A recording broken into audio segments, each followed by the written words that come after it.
আসসালামু আলাইকুম, স্বাগতম সবাইকে বৃত্তের ক্লাসে। আজকে আমরা দেখব বৃত্তের সাধারণ সমীকরণ।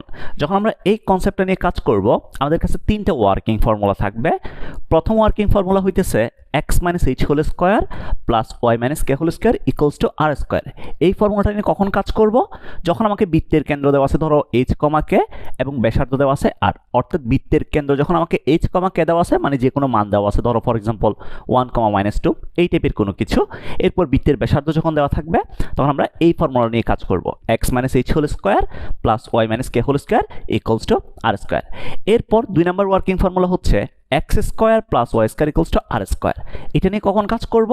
যখন বৃত্তের কেন্দ্রটা হয়ে যাবে মূল বিন্দু, অর্থাৎ এইচ কমা কে না হয়ে যখন আমার 0,0 আমার যখন কেন্দ্রের স্থানাঙ্ক হবে তখন আমরা এই ফর্মুলা নিয়ে কাজ করব, যেখানে ব্যাসার্ধ হইতেছে আর। ওকে ভাইয়া, তাহলে দেখো বৃত্তের 1 নম্বর ইকুয়েশন এবং 2 নম্বর ইকুয়েশন, এই দুইটা ইকুয়েশনে কখন কাজ করতেছি? যখন আমাকে বৃত্তের কেন্দ্র দেওয়া আছে এবং ব্যাসার্ধ দেওয়া আছে, অর্থাৎ কেন্দ্র এবং ব্যাসার্ধ দেওয়া থাকলে আমাদের এই দুইটা ওয়ার্কিং ফর্মুলা কাজ করবে। প্রথম ওয়ার্কিং ফর্মুলা কেন্দ্র এইচ কমাকে ব্যাসার্ধ আর, সেকেন্ড ওয়ার্কিং ফর্মুলা কেন্দ্র 0, ব্যাসার্ধ আর। বুঝতে পেরেছ? এরপর ভাইয়া অনেক সময় দেখা যায় কি আমাকে কেন্দ্রও দেওয়া নাই, আমাকে ব্যাসার্ধও দেওয়া নাই, অর্থাৎ কেন্দ্র রিলেটেড ইনফরমেশন দেওয়া নাই, আমাকে ব্যাসার্ধ রিলেটেড ইনফরমেশনও দেওয়া নাই, অন্য একটা ইনফরমেশন দিছে যেখান থেকে বৃত্তের ইকুয়েশন বের করতে বলছে। তখন আমরা কি করব? এই ইকুয়েশনটা ইউজ করব, অর্থাৎ X square Y square 2gx 2fy plus equals to 0, এই ইকুয়েশনটা ইউজ করব। কখন? যখন কেন্দ্র এবং ব্যাসার্ধ ছাড়া অন্য কোনো ইনফরমেশন দিয়ে আমাকে বৃত্তের ইকুয়েশন বের করতে হবে। ঠিক আছে? তো এই ইকুয়েশনগুলো কিভাবে আসছে, এগুলো নিয়ে আমরা কি করব সব কিছুই দেখবো আস্তে আস্তে। সো প্রথমে ওয়ার্কিং ফর্মুলাগুলো একটু লিখে নিবা, কারণ এগুলো নিয়ে আমরা আমাদের ম্যাথগুলো সলভ করব। সো প্রথমে আসো আমাদের প্রথম ইকুয়েশনটা কিভাবে আসছে একটু দেখে আসি আমরা। প্রথম ওয়ার্কিং ফর্মুলা দেখো, একটা সার্কেল দেওয়া আছে, এই সার্কেলের কেন্দ্র হইতেছে এইচ কমা কে এবং একটা চলমান বিন্দু পি এক্স কমা ওয়াই, চলমান বিন্দু। এই চলমান বিন্দুটা ঘুরে ঘুরে ঘুরে ঘুরে এই সার্কেলটা তৈরি করছে আর কি। ঠিক আছে? তো এখন দেখো তো পি যেহেতু বৃত্তের প্রস্থ একটা বিন্দু, কেন্দ্র হতে এই বিন্দুর মাঝখানে দূরত্বটা ব্যাসার্ধের সমান হবে, নিশ্চয়ই ব্যাসার্ধের সমান, রাইট? ওকে, তো এখন আসো তো ভাইয়া আমরা সরল রেখাতে পড়ছি 2 পয়েন্টের মধ্যবর্তী দূরত্ব। তুমি যদি এই পয়েন্টটাকে বি ধরো আর সেন্টারকে যদি সি ধরো, তাহলে এখান থেকে তুমি আমাকে বলো তো সিপি এই ডিস্টেন্সটা কার সমান? এই ডিস্টেন্সটা হবে root over x minus H whole square plus Y minus কে হোল স্কোয়ার, এটা সমান সিপি এই ডিস্টেন্সটা, এবং এই ডিস্টেন্সটা আবার ব্যাসার্ধের সমান। তাহলে কি আমি এখান থেকে বলতে পারি না root over x minus H whole square plus Y minus K whole square equals to R সমান? তো ভাইয়া এক পাশে বর্গমূল আসছে, এখন বর্গমূল তুলে দেওয়ার জন্য আমরা কি করি? বর্গ করি। বর্গ করো, তাহলে এখান থেকে তুমি পাবা x minus H whole square plus Y minus K whole square equals to R square, equals to কত? আর স্কোয়ার। তাহলে দেখো এটা ছিল আমাদের 1 নাম্বার ওয়ার্কিং ফর্মুলা। তাহলে আমাদের যখন বৃত্তের কেন্দ্র দেওয়া আছে এইচ কমাকে, ব্যাসার্ধ যখন দেওয়া আছে আর, তখন আমরা কি ইউজ করব? এক্স মাইনাস কেন্দ্রের বুজ, এক্স মাইনাস কেন্দ্রের বুজ প্লাস ওয়াই মাইনাস কেন্দ্রের কুঠি whole square equals to R square. একটা এক্সাম্পল দিই, ধরো তোমাকে কেন্দ্র দেওয়া আছে -1,2, এটা দেওয়া আছে কেন্দ্র। ওকে, ব্যাসার্ধ দেওয়া আছে তোমাকে ফর এক্সাম্পল 2, ব্যাসার্ধ দেওয়া আছে 2। এখন বলছে তুমি বৃত্তের ইকুয়েশন বের করো, তুমি কি করবা? এক্স মাইনাস কেন্দ্রের বুজ কত দেওয়া আছে? -1, তাহলে এক্স মাইনাস কেন্দ্রের বুজ whole square plus Y minus কেন্দ্রের কুঠি Y minus 2 whole square equals to ব্যাসার্ধ কত? 2 স্কোয়ার। ঠিক আছে? তাহলে আমি এখান থেকে পাবো X plus 1 whole square plus Y minus 2 whole square equals to 2 square. এটাই হচ্ছে আমাদের অ্যান্সার। তাহলে বুঝতে পেরেছি 1 নম্বর ওয়ার্কিং ফর্মুলা কিভাবে কাজ করে। ওকে ফাইন ভাইয়া, এবার আসো এই যে 1 নম্বর ওয়ার্কিং ফর্মুলাটা আসছে না, এটা থেকে 3 নম্বর ওয়ার্কিং ফর্মুলাটা বের করা যায় কেমনে দেখবা? আসো, X minus H whole square, এই জায়গায় তুমি যদি A minus B whole square মারো, তোমরা জানো A minus B whole square মানে কত? এ মাইনাস বি হোল স্কোয়ারকে লেখা যায় A square minus 2ab plus B square, এটা লিখতে পারি। তাহলে এখানে X minus H whole square জায়গায় যদি A minus B whole square মারি ভাইয়া, তাহলে এখান থেকে কত পাবো বলো? X square minus 2x H plus H square পাবো ওয়াই মাইনাস কে হোল স্কোয়ার থেকে পাবো Y square minus 2ky plus K square equals to R square equals to কত আর স্কোয়ার। এটা পাইতেছে না? ঠিক আছে, এখন এখন একটা কাজ করো, চুপি চুপি একটু কাজ করো, এই আর স্কোয়ারটাকে এই পাশে নিয়ে আসো। তাহলে এখান থেকে পাবা X square minus 2x H plus H square plus Y square minus 2ky plus K square minus R square equals to 0। Minus R square equals to কত? 0 0। অর্থাৎ আমি আর স্কোয়ারকে এই পাশে নিয়ে আসছি। ভাইয়া এখানে কনস্ট্যান্ট কে কে ছিল বলো তো? এক্স ওয়াই হচ্ছে এখানে চলক, এক্স ওয়াই এখানে চলক, তারপর এইচ কে আর যে জিনিসপত্রগুলো আছে এগুলো কনস্ট্যান্ট, এগুলো একটা কনস্ট্যান্ট। তাহলে এখানে চলক কে কে? এখানে চলক চলক হইতেছে এক্স আর ওয়াই। কনস্ট্যান্ট কে কে? কনস্ট্যান্ট কে কে? এইচ এইচ তারপর হচ্ছে কে আর, এগুলো হচ্ছে কনস্ট্যান্ট, এগুলো কনস্ট্যান্ট। তাহলে চলকগুলোকে একসাথে রাখো, কনস্ট্যান্টগুলোকে একসাথে নিয়ে যাও। তাহলে ভাইয়া এখান থেকে পাবা এক্স স্কোয়ার তোর plus Y square minus 2x H minus 2ky plus H square plus K square minus R square equals to 0। Minus R square equals to কত আসে? 0 আসে। ঠিক আছে, আর স্কোয়ার ইকুয়ালস টু 0 আসে। এখন এই ফর্মুলাতে তুমি যদি একটা কাজ করো, এই ফর্মুলাতে জাস্ট তুমি যদি একটা কাজ করো, কি কাজ?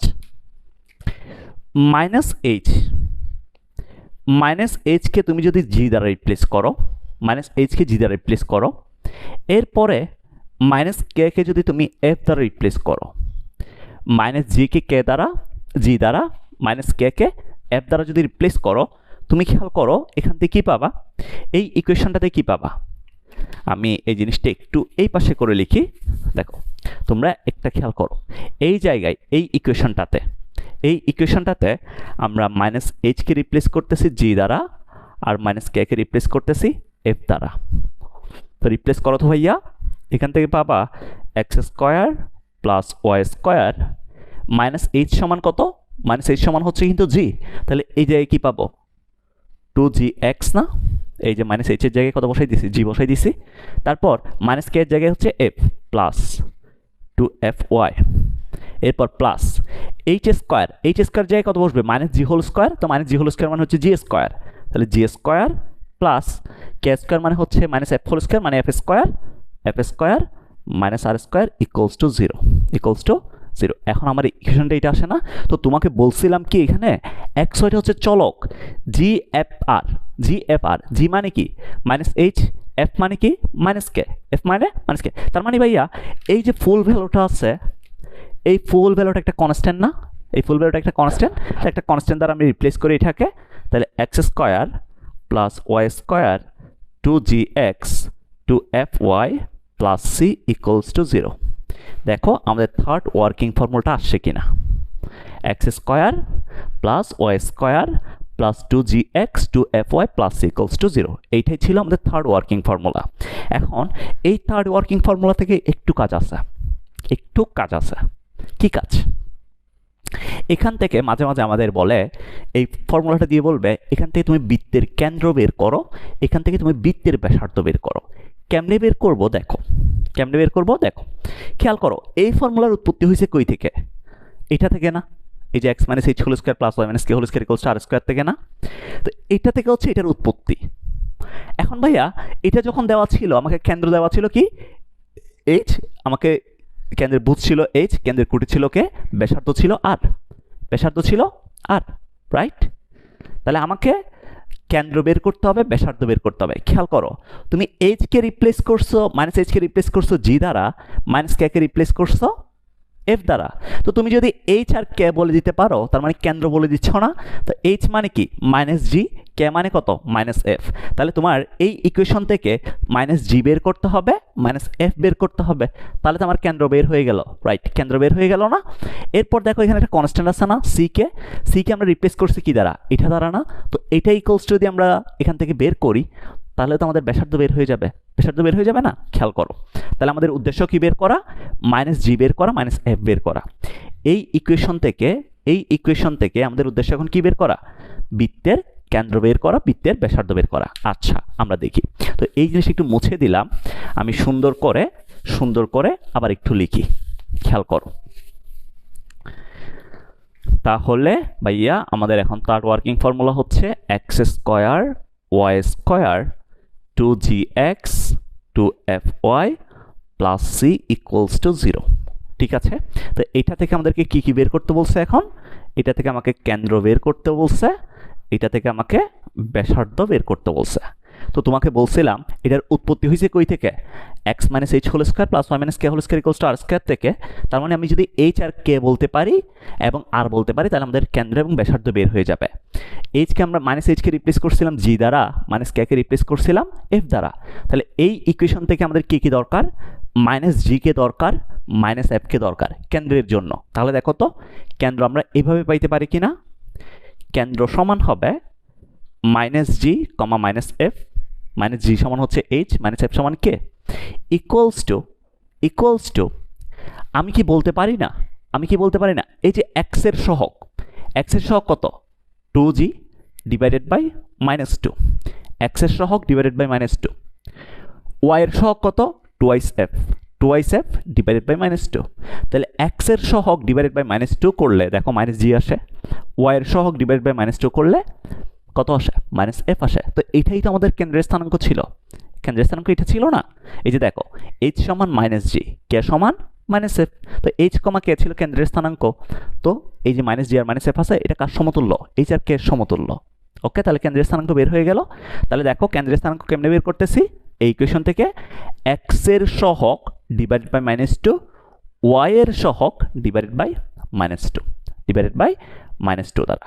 তার আগে অবশ্যই একটা জিনিস খেয়াল রাখবা, এই জিনিসটা মারার আগে এখানে খেয়াল রাখবা এক্স স্কোয়ারের সহগ 1, ওয়াই স্কোয়ারের সহগ 1। তার মানে এখানে একটা চেক পয়েন্ট থাকবে, চেক পয়েন্ট। এই ইকুয়েশন থেকে কেন্দ্র এবং ব্যাসার্ধ বের করার আগে চেক পয়েন্টটা কি? চেক পয়েন্টটা হইতেছে এক্স স্কোয়ার এবং ওয়াই স্কোয়ারের সহগ ইকুয়ালস টু 1 হতে হবে। এক্স স্কোয়ার এবং ওয়াই স্কোয়ারের সহগ ইকুয়ালস টু 1 হতে হবে, এটা হচ্ছে চেক পয়েন্ট। বুঝতে পেরেছ? তাহলে আমরা কেন্দ্র বের করে ফেললাম, এবার আসো ব্যাসার্ধ বের করব। তো ব্যাসার্ধ কেমনে বের করবো ভাইয়া? তো এই যে সিটা আছে, সি কে রিপ্লেস করছিলাম কি দ্বারা? নিশ্চয়ই সি কে আমরা রিপ্লেস করছিলাম ভাইয়া g square plus f square minus R square equals to c দ্বারা রিপ্লেস করছিলাম না? সি দ্বারা। তাহলে এখন দেখো তো আমাদের দরকার কাকে? আর স্কোয়ারকে দরকার। তাহলে আমরা বলতে পারি আর স্কোয়ার সমান হইতেছে g square f square minus c. সুতরাং আর সমান হবে root over g square f square minus c. G square f square কত? Minus c. তো এখানে প্লাস মাইনাস কেন নেই? কারণ ব্যাসার্ধ কখনো নেগেটিভ হবে না, ব্যাসার্ধ অলওয়েজ কি? ব্যাসার্ধ অলওয়েজ পজিটিভ। তাহলে r equals to root over g square plus f square minus কত আসবে? সি আসবে। তো এখানে জি এর পরিচয় কি ছিল ভাইয়া? জি মানে হচ্ছে এক্স এর সাথে জে থাকবে, মানে এক্স এর সহগ ডিভাইডেড বাই 2, ওয়াই এর সহগ ডিভাইডেড বাই 2। তাহলে আমি যদি জি এর পরিচয়টা লিখে দিই, জি মানে কি? এক্স এর সহগ ডিভাইডেড বাই 2, এফ যদি লিখে দিই এটা হচ্ছে ওয়াই এর সহগ ডিভাইডেড বাই 2, ওয়াই এর সহগ ডিভাইডেড বাই 2। তাহলে আমরা এখানে যদি বসাই দিই, আর সিটা হচ্ছে কনস্ট্যান্ট পথ। ঠিক আছে, এখান থেকে আমরা আমাদের ব্যাসার্ধটা পেয়ে যাব। এখানে একটা জিনিস অবশ্যই খেয়াল রাখবা, তোমাকে যখন বৃত্তের কেন্দ্র জিজ্ঞেস করবে, বৃত্তের কেন্দ্র সমান কি? এক্স এর সহগ ডিভাইডেড বাই 2, ওয়াই এর সহগ ডিভাইডেড বাই 2 না। বৃত্তের কেন্দ্র সমান হচ্ছে এই যে জিটা আছে, জি এর সাথে একটা মাইনাস নিতে হবে, এফ এর সাথে একটা মাইনাস নিতে হবে, অর্থাৎ এক্স এর সহগ ডিভাইডেড বাই মাইনাস 2, ওয়াই এর সহগ ডিভাইডেড বাই মাইনাস 2। এটা একটু খেয়াল রাখবা। ওকে, আমি এই জিনিসগুলো একটু এখানে লিখে দিই যাতে তোমাদের একটু সুবিধা হয়। খেয়াল করো, যখন তোমাকে এই ইকুয়েশন থেকে যখন তোমাকে কেন্দ্র বের করতে বলবে, কেন্দ্র সমান কি হবে? এক্স এর সহগ ডিভাইডেড বাই মাইনাস 2, ওয়াই এর সহগ ডিভাইডেড বাই মাইনাস 2। অর্থাৎ কেন্দ্রের বুধ সমান আসবে এক্স এর সহগ ডিভাইডেড বাই মাইনাস 2, কেন্দ্রের কোটি আসবে ওয়াই এর সহগ ডিভাইডেড বাই মাইনাস 2 করে। ঠিক আছে, তো এটা মানে হচ্ছে কি? এটা মানে হইতেছে মাইনাস জি আর মাইনাস এফ কেন্দ্রের স্থানাঙ্ক। এরপর ব্যাসার্ধ যখন বের করবা, আর সমান কি আসবে? Root over g square plus f square minus c. তো তোমার থেকে যদি আমি শুধুমাত্র জি জিজ্ঞেস করি, শুধুমাত্র জি মানে কি এক্স এর সহগ ডিভাইডেড বাই 2, আর এফ মানে কি ওয়াই এর সহগ ডিভাইডেড বাই 2, আর সি মানে হইতেছে কনস্ট্যান্ট পদ। ঠিক আছে, জাস্ট এই দুইটা জিনিস তোমাদের এই ফর্মুলা থেকে কাজে লাগবে, এই দুটো একটু মাথায় রাখবা। তো চেক পয়েন্টটা কি? চেক পয়েন্ট হইতেছে তুমি যখন কেন্দ্র এবং ব্যাসার্ধ বের করবা এই ফর্মুলা থেকে, অবশ্যই মাথায় রাখবা এক্স স্কোয়ার এবং ওয়াই স্কোয়ারের সহগ 1 আছে কিনা। যদি 1 না থাকে 1 বানাই নিতে হবে, 1 বানাই নিতে হবে। ওকে, আমরা ম্যাথ দেখলে জিনিসটা আরেকটু ক্লিয়ার হয়ে যাবে। তো এরপরে তাহলে আমাদের সেকেন্ড ওয়ার্কিং ফর্মুলাটা গেল। আরেকটা ওয়ার্কিং ফর্মুলা ছিল ভাইয়া, সেটা হচ্ছে মূল বিন্দু হইলে, কেন্দ্র যদি মূল বিন্দু হয়। তো এটা খুবই সহজ। দেখো আমাকে এখন কেন্দ্র দেওয়া আছে 0,0, একটা চলমান বিন্দু পি এক্স, ওয়াই, এদের মাঝখানে দূরত্ব হচ্ছে কার আর, মাঝখানে দূরত্ব হচ্ছে আর। তো এখন এটা হচ্ছে সিপি, তাহলে সিপি ইকুয়ালসটা এখন বলো তো কত, root over x minus zero whole square plus Y minus zero whole square. তাহলে সিপি সমান হচ্ছে আর, তাহলে আর ইকুয়ালস টু ইউজ করতে পারি x minus zero whole square plus Y minus zero whole square. তাহলে ভাই এখান থেকে কি পাবো, r square equals to x minus zero whole square y minus zero whole square. সুতরাং এক্স মাইনাস জিরো মানে কি x square, y minus zero মানে হচ্ছে y square equals to R square. তাহলে x square plus Y square equals to R square. ঠিক আছে, তাহলে কেন্দ্র যদি মূল বিন্দু হয় তাহলে আমাদের বৃত্তের ইকুয়েশন হবে x square plus Y square equals to কত, আর স্কোয়ার, এটা। ওকে, তো এই তিনটাই হচ্ছে আমাদের বৃত্তের সাধারণ সমীকরণের ওয়ার্কিং ফর্মুলা। ঠিক আছে, এখন এই ফর্মুলাগুলো কিভাবে আমরা ম্যাথে ইউজ করব ওই জিনিসটা আমরা দেখব। তাহলে আমরা এখন এই তিনটা ফর্মুলার উপর বেস করে কিছু ম্যাথ দেখব। দুটা ম্যাথ দেওয়া হয়েছে, দুটা ম্যাথ খেয়াল করো। ম্যাথ নাম্বার 1 কি বলতেছে, একটি বৃত্তের সমীকরণ নির্ণয় করো যার কেন্দ্র 3,-2 এবং ব্যাসার্ধ হচ্ছে 6। সো প্রথমে আমরা এটা সলভ করি। কেন্দ্র দেওয়া আছে, ব্যাসার্ধ দেওয়া আছে, আমরা ইকুয়েশন ইউজ করব কোনটা, x minus H whole square plus Y minus K whole square equals to R square, এটা।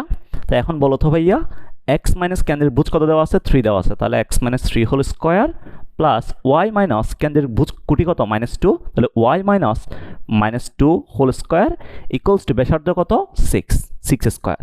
তাহলে এখান থেকে আসবে x minus 3 whole square plus y plus 2 whole square equals to 6 square. এইটাই অ্যান্সার। তুমি জাস্ট এতটুকু লিখে দিলেই হবে। বুঝতে পেরেছো? তাহলে যখন কেন্দ্র এবং ব্যাসার্ধ দেওয়া আছে আমরা এইভাবে হচ্ছে বৃত্তের ইকুয়েশনটা বের করব। ফাইন। এরপর 2 নম্বরে বলতেছে কি, দেখো 2 নম্বরে বলতেছে আমাকে, 2 নম্বরটাতে বলতেছে x square plus Y square minus 8x plus 6y plus 9 equals to 0। বৃত্তের কেন্দ্রের স্থানাঙ্ক এবং ব্যাসার্ধ নির্ণয় করো। বৃত্তের কেন্দ্রের স্থানাঙ্ক এবং ব্যাসার্ধ নির্ণয় করতে বলছে। আচ্ছা, সো প্রথমে আমি তোমাকে বলছিলাম যখন থার্ড ওয়ার্কিং ফর্মুলা দেওয়া থাকবে তখন এক্স স্কোয়ার এবং ওয়াই স্কোয়ারের সহগ 1 আছে কিনা চেক করতে হবে প্রথমে। 1 কি আছে? অবশ্যই আছে। Okay fine. এরপর আসো কেন্দ্র বের করব। তাহলে কেন্দ্র সমান হবে এক্স এর সহগ ডিভাইডেড বাই -2, এক্স এর সহগ কত, -8 -2, এক্স এর সহগ ডিভাইডেড বাই -2, ওয়াই এর সহগ ডিভাইডেড বাই -2, ওয়াই এর সহগ কত, 6 ডিভাইডেড বাই -2 ইকুয়ালস টু হবে 4,3। ওকে, এরপরে যদি ব্যাসার্ধ বলি, ব্যাসার্ধ সমান কত, কি বলছিলাম, ব্যাসার্ধ সমান হচ্ছে আর ইকুয়ালস টু ছিল root over g square f square minus c. তো রুট ওভার বলো তো ভাইয়া, জি এর পরিচয় কি, এক্স এর সহগ ডিভাইডেড বাই জাস্ট 2, এক্স এর সহগ ডিভাইডেড বাই 2। তাহলে এক্স এর সহগ divided by 2 whole square, f মানে কি ছিল, ওয়াই এর সহগ ডিভাইডেড বাই 2 হোল স্কোয়ার, আর সি মানে হচ্ছে কনস্ট্যান্ট পদ। কনস্ট্যান্ট পদ কত দেওয়া আছে, 9 দেওয়া আছে, তাহলে -9। তাহলে ভাইয়া আমি এখান থেকে কত পাবো, root over 4 square plus 3 square minus 9। তাহলে এখান থেকে 3 স্কোয়ার 9 মোকাবেলা রুট ওভার 4 স্কোয়ার পরে আছে, যে সমান 4 লিখতে পারি। তাহলে আমাদের ব্যাসার্ধ আসতেছে 4, কেন্দ্রের স্থানাঙ্ক কত, 4,3। তাহলে আমরা বলবো এখান থেকে অ্যান্সার হইতেছে 4,3 এবং 4। ঠিক আছে, তো এটা ছিল হচ্ছে ম্যাথ নাম্বার 2। এরপর আমরা ম্যাথ নাম্বার 3টা দেখবো। সাথে খেয়াল করো ভাইয়া, এখানে বলতেছে কি, একটা ইকুয়েশন দেওয়া আছে, বৃত্তের কেন্দ্রের স্থানাঙ্ক এবং ব্যাসার্ধ নির্ণয় করতে বলছে। আচ্ছা, সো আমি বলছিলাম প্রথমে আমাকে এক্স স্কোয়ার এবং ওয়াই স্কোয়ারের সহগকে 1 বানাইতে হবে। এখানে কি 1 আছে? না, 1 নাই। সো যেহেতু 1 নাই, 1 বানাইতে হবে। তো আমরা যদি সলিউশন করি, solution 4 into x square plus Y square plus 24x minus 4y minus 27 equals to 0 দেওয়া আছে। আমি যদি 4কে কমন নিই, দেখো 4কে যদি কমন নিই, এখান থেকে আমি লিখতে পারবো x square plus Y square plus 6x minus y minus 27 divided by 4 equals to 0। Okay, তো 4 দ্বারা যদি ভাগ করে দিই, আমি এখান থেকে পাবো কত, x square Y square 6x minus y minus 27 by 4 equals to 0, এটা পাবো। তাহলে আমাদের সার্কেলের ইকুয়েশন এখন এইটা আসছে। এইটা দিয়ে আমরা কেন্দ্রের স্থানাঙ্ক এবং ব্যাসার্ধ বের করব। তাহলে কেন্দ্র যদি বের করি, কেন্দ্র সমান কত, এক্স এর সহগ ডিভাইডেড বাই -2 অর্থাৎ 6 ডিভাইডেড বাই -2, ওয়াই এর সহগ ডিভাইডেড বাই -2, তাহলে কত আসে, -3,হাফ, -3,হাফ। তাহলে কেন্দ্র বের হয়ে গেল। এরপর ব্যাসার্ধ বের করো। ব্যাসার্ধ r equals to root over g square f square minus c, তার মানে কত আসে, রুট ওভার এক্স এর সহগ ডিভাইড বাই 2, তার মানে 3 আসবে, প্লাস ওয়াই এর সহগ ডিভাইড বাই 2, তাহলে -1/2 আসবে, -1/2। কনস্ট্যান্ট পদ কত, -27/4, তাহলে +27/4। এখান থেকে ক্যালকুলেশন করে যেটা আসবে ওইটাই হচ্ছে তোমার ব্যাসার্ধ। ঠিক আছে, তো ভাইয়া দেখো আমি তোমাকে বৃত্তের যে সাধারণ ইকুয়েশন আছে 3টা সাধারণ ইকুয়েশন দেখাইলাম, কোন ইকুয়েশনটা কিভাবে কাজ করে এটাও দেখাইলাম। তাহলে এখন আমি কয়টা ম্যাথ করে দিছি, 3টা ম্যাথ করে দিছি। বাকি যে ম্যাথগুলো আছে বৃত্তের ইকুয়েশন টাইপের ডিরেক্টলি এই রিলেটেড, এই ফর্মুলা রিলেটেড, ওইগুলো তোমরা একটু ট্রাই করবা। আমি আর অনেকগুলো ম্যাথ করাবো জুমে, বুঝতে পেরেছো? ঠিক আছে, তাহলে আজকে এ পর্যন্ত থাক, সবাই ভালো থাকো, আল্লাহ হাফেজ, টাটা।